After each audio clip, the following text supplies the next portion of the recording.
Hello दोस्तों, PhD का एक नया नोटिफिकेशन स्टार्ट हो गया है जो कि आईआईटी भुवनेश्वर से है। दोस्तों इन्होंने काफ़ी सारे सब्जेक्ट के लिए आवेदन मांगा है और ये एप्लीकेशन ऑनलाइन मांगा है। स्प्रिंग सेमेस्टर 2024-25 सेशन के लिए है। दोस्तों इन्होंने यहाँ पर सबसे पहले कैटेगरी बताई है, जिस कैटेगरी के अंदर आवेदन मांगा गया है। तो सबसे पहले कैटेगरी इंस्टीट्यूट पीएचडी स्कॉलर है, जो फुल टाइम स्कॉलर रहेंगे। कैटेगरी 2 के अंदर स्पॉन्सर्ड पीएचडी स्कॉलर है, जो कि एक्सटर्नल ऑर्गेनाइजेशन से रहेंगे या गवर्नमेंट ऑफ इंडिया से फेलोशिप ले रहे हैं या कोई प्रोजेक्ट के अंडर है आईआईटी भुवनेश्वर के अंदर ही, तो ये दूसरी कैटेगरी के अंदर आवेदन कर सकते हैं। थर्ड कैटेगरी दोस्तों ये है कि जॉइंट एमएससी पीएचडी स्टूडेंट वालों के लिए है। और फोर्थ कैटेगरी इन्होंने इंस्टीट्यूट स्टाफ कैटेगरी बताई है।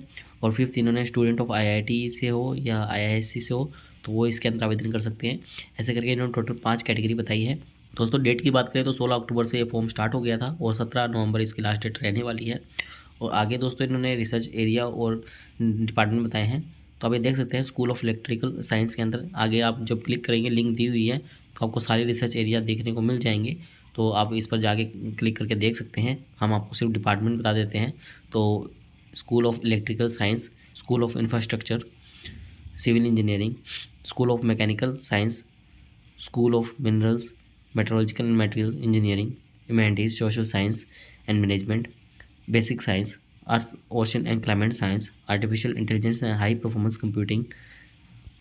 दोस्तों इस प्रकार से इन्होंने दिए हुए हैं। और आगे मिनिमम एलिजिबिलिटी की बात की है तो आप देख सकते हैं कैटेगरी 1 इंस्टीट्यूट पीएचडी स्कॉलर के लिए एलिजिबिलिटी यहाँ पर इन्होंने बताई है।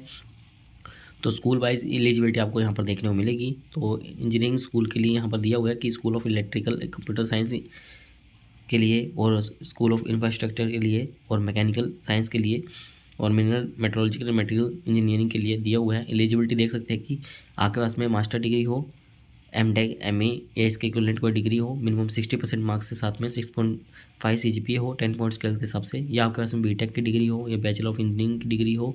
तो ये डिग्री आपको मिनिमम 70% मार्क्स से होनी चाहिए, 7.5 सीजीपीए से होनी चाहिए 10 पॉइंट स्केल के हिसाब से, और गेट होना चाहिए आपके पास में। और ऐसे इन्होंने मिनिमम 60% मार्क्स बताए हैं, 6.5 सीजीपीए हो आपके पास में।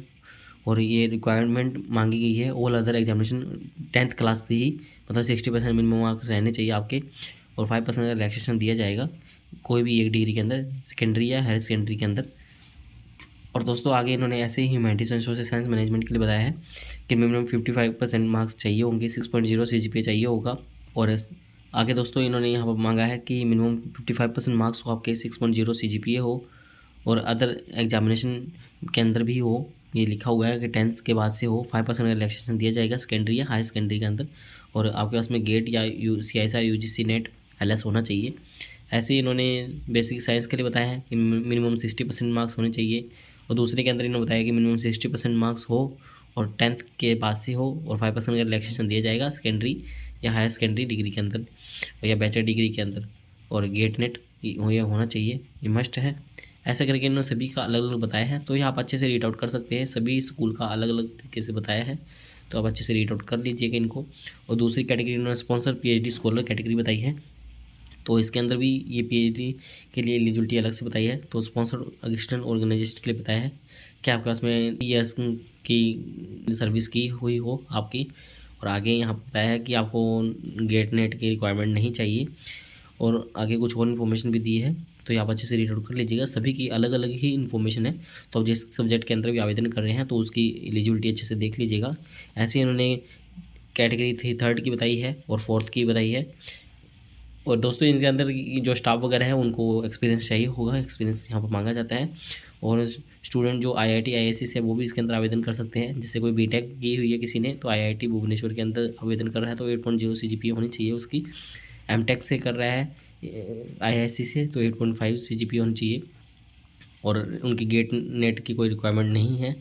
और दोस्तों यहाँ पर आगे डिटेल बताई गई है कि गेट नेट किसको चाहिए किसको नहीं चाहिए। तो आगे देख सकते हैं इलेक्ट्रिकल इंजीनियरिंग के अंदर जैसे कोई आवेदन कर रहा है तो उसके अंदर यहाँ पर नहीं लिखा हुआ है। आगे बाकी जो है उसके बॉक्स के अंदर लिखा हुआ है कि कंप्यूटर साइंस एंड एप्लीकेशन के अंदर आपका UGC नेट वगैरह होना चाहिए, गेट वगैरह हो। तो ये पूरी इन्फॉर्मेशन आपको देखने को मिल जाएगी कि एडिशनल क्या क्या चाहिए, जैसे कि इकोनॉमिक्स, इंग्लिश, फिलॉसफी, साइकोलॉजी के अंदर लिखा हुआ है कि इसके अंदर चाहिए। तो आप अच्छे से देख सकते हैं। हम दोस्तों ये सब्जेक्ट आपको रीड आउट करवा देते हैं क्योंकि यहाँ पर इन्होंने सब्जेक्ट भी दे दिए हैं। तो इलेक्ट्रिकल इंजीनियरिंग के अंदर इन्होंने मांगा है इलेक्ट्रिकल इंजीनियरिंग इंस्ट्रूमेंटेशन। और कंप्यूटर साइंस एंड इंजीनियरिंग के अंदर इन्होंने computer science and engineering technology, data science and artificial intelligence. Electronics and communication engineering के अंदर इन्होंने electronics and communication engineering instrumentation engineering, electrical engineering. Civil engineering के अंदर इन्होंने mechanical engineering, production engineering, aerospace engineering, chemical engineering, biotechnology, biomedical engineering, engineering, mechanical engineering science, production and industrial engineering, economics, English, philosophy, psychology, physics, chemistry, mathematics, statics, computer science and engineering, bio science, biotechnology, life science, geology, atmosphere and ocean science, data science and artificial intelligence, computer science and information technology, electronics and communication engineering. और दोस्तों आगे कुछ general instruction भी दिए हुए हैं, तो आपको ये फॉर्म ऑनलाइन ही आवेदन करना है। सभी डॉक्यूमेंट ओरिजिनल स्कैन करके अपलोड करने हैं और शॉर्ट लिस्ट किए जाएंगे। इसी के बेस पर ही अच्छे से आपके सभी क्राइटेरिया वगैरह से ही फुलफिल हो और 5% का रिलैक्सेशन बताया जाता है SC ST PWD को दिया जाएगा गवर्नमेंट ऑफ इंडिया के अकॉर्डिंग। और दोस्तों आगे इन्होंने बताया है कि जो कंटेंट मिनिमम एलिजिबिलिटी रखते हैं तो वो इंस्टीट्यूट रिसर्च इंस्टीट्यूशनशिप उनको मिलेगी, और जिनको UGC CSR net junior research fellowship चाहिए तो वो अपने वो ले सकता है यदि जिनके पास में है तो वो। और शॉर्ट लिस्ट क्राइटेरिया क्या रहने वाला है तो वो भी यहाँ पर दिया हुआ है कि मिनिमम एलिजिबिलिटी होनी चाहिए उसके पास में। सिलेक्शन प्रोसीजर ये रिटन टेस्ट और इंटरव्यू होता है यहाँ पर, जिसमें कि 40% वेटेज रिटन टेस्ट को दिया जाता है और 60% इंटरव्यू दिया जाता है। एप्लीकेशन फ़ीस की बात करें तो दोस्तों जनरल AWS OBC कैंडिडेट के लिए 500 रुपये फीस रहने वाली है, SC ST PWD कैंडिडेट के लिए 250 रुपये फीस रहने वाली है और फॉरेन नेशनल्स के लिए $50 रहने वाले हैं, और फीमेल कैंडिडेट एग्जम्प्टेड रहेंगे उनके लिए कोई फीस नहीं है। और दोस्तों आगे कुछ ईमेल ID दिए हुए हैं और कॉन्टैक्ट नंबर दिए हुए हैं, यदि आपको कोई परेशानी आ रही है तो आप इनसे हेल्प ले सकते हैं। दोस्तों ये है इसके बारे में इन्फॉर्मेशन। दोस्तों उम्मीद करते हैं आपको हमारे द्वारा दी गई जानकारी अच्छी लगी होगी। यदि आपको हमारे द्वारा दी गई जानकारी अच्छी लगी हो तो आप हमारे चैनल को सब्सक्राइब कर सकते हैं और आप हमसे टेलीग्राम पर भी जुड़ सकते हैं ऐसे ही PhD से रिलेटेड नए अपडेट के लिए।